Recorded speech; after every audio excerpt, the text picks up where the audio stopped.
ಶ್ರೀ ಸಿದ್ಧ ಶ್ರೀ ರಾಷ್ಟ್ರೀಯ ಉತ್ಸವ ಇಳಕಲ್ನಲ್ಲಿ ಬಹಳ ಅದ್ದೂರಿಯಾಗಿ ಜರುಗಿದ್ದು ಕಾರ್ಯಕ್ರಮದ ಒಂದು ಝಲಕ್ ಇಲ್ಲಿದೆ ನೋಡಿ. ಇಳಕಲ್ನಲ್ಲಿ ಆಯೋಜನೆ ಮಾಡಲಾಗಿದ್ದ ಶ್ರೀ ಸಿದ್ಧ ಶ್ರೀ ರಾಷ್ಟ್ರೀಯ ಉತ್ಸವ ಮತ್ತು ಅಂತಾರಾಷ್ಟ್ರೀಯ ಚಲನಚಿತ್ರೋತ್ಸವ 2024 ಕಾರ್ಯಕ್ರಮವು ಅದ್ದೂರಿಯಾಗಿ ಜರುಗಿದ್ದು ಡಾಕ್ಟರ್ RS ರಾಜು ರಾಷ್ಟ್ರೀಯ ಕಿಸಾನ್ ಸಮಿತಿಯ ನಿರ್ದೇಶಕರು, ಶಾಸಕ ವಿಜಯಾನಂದ S ಕಶ್ಯಪ್ನವರು, ದೊಡ್ಡನಗೌಡ H ಪಾಟೀಲ್, ಬಾಗಲಕೋಟ ಜಿಲ್ಲಾ ಪಂಚಾಯಿತಿ ಮಾಜಿ ಅಧ್ಯಕ್ಷರಾದ ವೀಣಾ S ಕಾಶಪ್ಪನವರು, ಖ್ಯಾತ ನಿರೂಪಕ ನಿರಂಜನ್ ದೇಶಪಾಂಡೆ ಇನ್ನಿತರು ಭಾಗವಹಿಸಿದ್ರು. ಇನ್ನು ನಿರೂಪಣೆಯನ್ನು ಸಿದ್ಧ ಶ್ರೀ ಶಿವಕುಮಾರ್ ಸ್ವಾಮಿಗಳು ನಡೆಸಿದರು.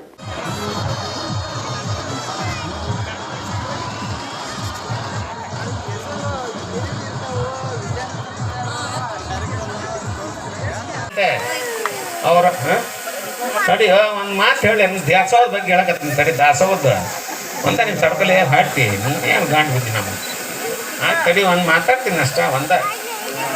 ಅದಕ್ಕೆ ಇವರೆಲ್ಲ 60 ವರ್ಷ ಅರಣ್ಯದೊಳಗೆ ದಾಸೋಹ ಅಂತ ನನ್ನ ಭಕ್ತರು. ಅವ್ರಿಗೆ ಮೊದಲು ನನ್ನ ಮನೆತನದ ಪರವಾಗಿ, ನಮ್ಮ ಸಿದ್ದನಕೊಳ್ಳ ಬೆನಕನವ್ರ ಪರವಾಗಿ ದೀರ್ಘದಂಡ ನಮಸ್ಕಾರಗಳು ನಿಮಗೆಲ್ಲರಿಗೂ. ಈಗ ಉದ್ಘಾಟನೆ ಕಾರ್ಯಕ್ರಮ ನಾ ಹಚ್ತೀನಿ, ನೀವು ಹಚ್ಚ್ರಿ. ಬ್ಯಾಡ ತೋರೋ ಫೋಟೋಕ್ಕೆ ನಿಂತ ಸಾಂಗ್ ಅಂತಾರೆ, ಸುಮ್ಕೊಂಡ್ರು ಮಾರೆ ಹಚ್ಚ ಬ್ಯಾಡ ಬ್ಯಾಡ.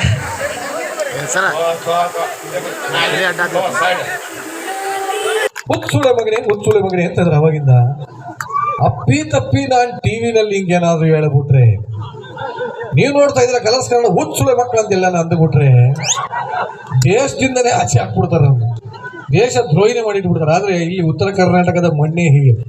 ಇಲ್ಲಿ ಅತ್ಯಾಪ್ಯಮಾನವಾದ ಒಂದು ಮಾತದು. ಭಾಳ ಸಂತೋಷದಿಂದ ಹೇಳ್ತಾರೆ ಅಜ್ಜರು. ಖುಷಿ ಆಯಿತು ನನಗೆ. ಬಟ್ ನಾನು ಎಲ್ಲೂ ನೋಡಿಲ್ಲ ಅಜ್ಜರು ನಿಮ್ಮ ಥರ ಪರಮ ಪೂಜ್ಯರು ಅವ್ರು ಇವರೊಂದು ಕೂತಿರ್ತಾರೆ, ಅವರಿಗೆ ಸನ್ಮಾನ ಅದು ಇದೆಲ್ಲ ನಡೀತಾ ಇರುತ್ತೆ. ಅದರಲ್ಲಿ ಇವರೇ ಆ್ಯಂಕರಿಂಗ್ ಮಾಡ್ತಾ ಇದ್ದಾರೆ, ಇವರೇ ಲೈಟ್ ಅವ್ರನ್ನ ಕರೀತಾರೆ, ಇವರೇ ಸನ್ಮಾನ ಮಾಡ್ತಾರೆ. ಭಾಳ ಒಂಥರ ಭಾಳ ಮಜಾ ಇದೆ ರೀ, ಜಾಗದಾಗ ಮಜಾ ಇದೆ ಒಂಥರ. ಆಮೇಲೆ ಇಲ್ಲಿ ಕೂತಿರೋರೆಲ್ಲ ಒಂಥರ ಮಕ್ಕ ತುಂಬ ಉಗಿಸ್ಕೊಳಕ್ಕೆ ಕೂತಂಗಿದೆ ಒಂಥರ. ನಂಗೆ ಹೋಗಿರಿ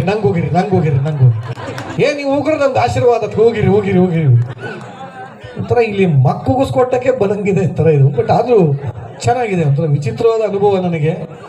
ನಾನು ಹೋಗಿಲ್ಲ ರಾಜ, ದಯವಿಟ್ಟು ನನಗೆ ಅದು ಇದೇ ಇಲ್ಲ ನನಗೆ.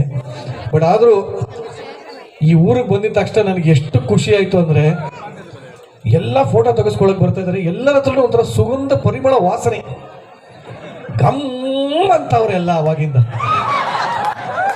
ಏನು ಬಾಯಲ್ಲಿ ಆಹಾಹಾ ಜೋರು ಏನು ಕೆಂಪು ಹೊಳಿತಾವ್ರೆ ಅಂದರೆ, ಒಂದು ಫೋಟೋನೇ ತಗೊಳ್ಳೋ ಮಟ್ಟ. ಭಾಳ ಖುಷಿ ಆಯಿತು ನನಗೆ, ನಿಜವೂ ಖುಷಿ ಆಯಿತು. ಬಟ್ ಇಷ್ಟು ದೊಡ್ಡ ಜಾತ್ರೆ ಥರ ಮಾಡಿ ಹೆಲಿಕಾಪ್ಟ್ರಲ್ಲೆಲ್ಲ ಬಂದು ಇದೆಲ್ಲ ನೋಡಿ. ಈಗ ನಾವು ಬೆಂಗಳೂರಲ್ಲಿ ಕೂತ್ಬಿಟ್ಟಿರ್ತೀವಿ, ಎಲ್ಲೆಲ್ಲ ಕೂತ್ಬಿಟ್ಟಿರ್ತೀವಿ, ಎಲ್ಲ ಗೊತ್ತೂ ಆಗಲ್ಲ ಈಗೆಲ್ಲ ನಡೆಯುತ್ತೆ ಬಡುತ್ತೆ ಅಂತಲ್ಲ. ಇಲ್ಲಿ ಬಂದಾಗಲೇ ಗೊತ್ತಾಗುತ್ತೆ. ನಾನು ಯಾಕೆ ಇಲ್ಲಿ ತನಕ ಬಂದೆ ಅಂತ ನಂಗೆ ಗೊತ್ತಿಲ್ಲ. ನಾನು ಹೇಳೋದು ಒಂದೇ, ಇಲ್ಲಿ ತನಕ ಬರೋ ಹಾಗೆ ನಮ್ಮ ಸಿದ್ದನಕೊಳ ಮಠದ ಒಂದು ಆಶೀರ್ವಾದ ಇತ್ತೇನೋ, ನಾನು ಇಲ್ಲಿ ಬರಬೇಕು ಅಂತ ಇತ್ತೇನೋ, ಇನ್ನು ಮೇಲೆ ನನ್ನ ಜೀವನ ಹೇಗಾಗುತ್ತೋ ಅಂತ ನಾನೇ ನೋಡ್ಕೋಬೇಕಾಗಿತ್ತೇನೋ, ಇದೆಲ್ಲ ನನ್ನಲ್ಲಿ ನನಗೆ ಪ್ರಶ್ನೆಗಳು ಬರುತ್ತೆ. ಬಟ್ ಇಲ್ಲಿ ಇವತ್ತೊಂದಷ್ಟು ಜನ ಕೂತಿದ್ದೀರಾ, ನಿಮ್ಮದೇ ಆದ ನಂಬಿಕೆಗಳು, ನಿಮ್ಮದೇ ಆದ ಕೋರಿಕೆಗಳಿರುತ್ತೆ. ಏನೋ ಒಳ್ಳೇದಾಗ್ಬೋದು ಅನ್ನೋದು ಆ ನಂಬಿಕೆ ದೇವರಲ್ಲಿ ಖಂಡಿತವಾಗ್ಲೂ ಇಡಿ. ಸೊ ದೇವ್ರು ಎಲ್ಲರಿಗೂ ಸಿಗೋದಿಲ್ವಂತೆ, ಅದಕ್ಕೆ ಅಂತ ಒಬ್ಬರನ್ನ ಬಿಟ್ಟಿರ್ತಾನಂತೆ. ಹಾಗಾಗಿ ಅಜ್ಜರು ನಿಮ್ಮ ಹತ್ರ ಇರ್ಬೋದೇನೋ. ಸೊ ಅವ್ರನ್ನ ಗಟ್ಟಿಗೆ ಹಿಡ್ಕೊಳ್ಳಿ, ಅವ್ರ ಪಟ್ಟು ನಿಮ್ದೆಲ್ಲದು ಸಾಲ್ವ್ ಮಾಡ್ತಾರೆ ಅಂತ ಹೇಳ್ತೀನಿ. ಆ್ಯಂಡ್ ಎಲ್ಲದಕ್ಕಿಂತ ಹೆಚ್ಚಾಗಿ ದೇವರಲ್ಲಿ ನಂಬಿಕೆ ಇಡಿ ಅಂತ ಹೇಳ್ತಾ ನನ್ನ ಮನೆಯ ನೋಡ್ರಿ ಸ್ವಾಗತ. ಈಗ ರೈತರಿಗೆ ಒತ್ತು ಕೊಡ್ರಿ, ಇಲ್ಲಾಂದ್ರೆ ನಿಮಗೂ ಗೊತ್ತು ಬರ್ತೈತೆ ಅಂತ ಹೇಳ್ತೀನಿ ನಾನು. ನೆನ್ಪಿಟ್ವಾಗಿ ಈಗ ನಿಮ್ದು ಮುಗಿಸ್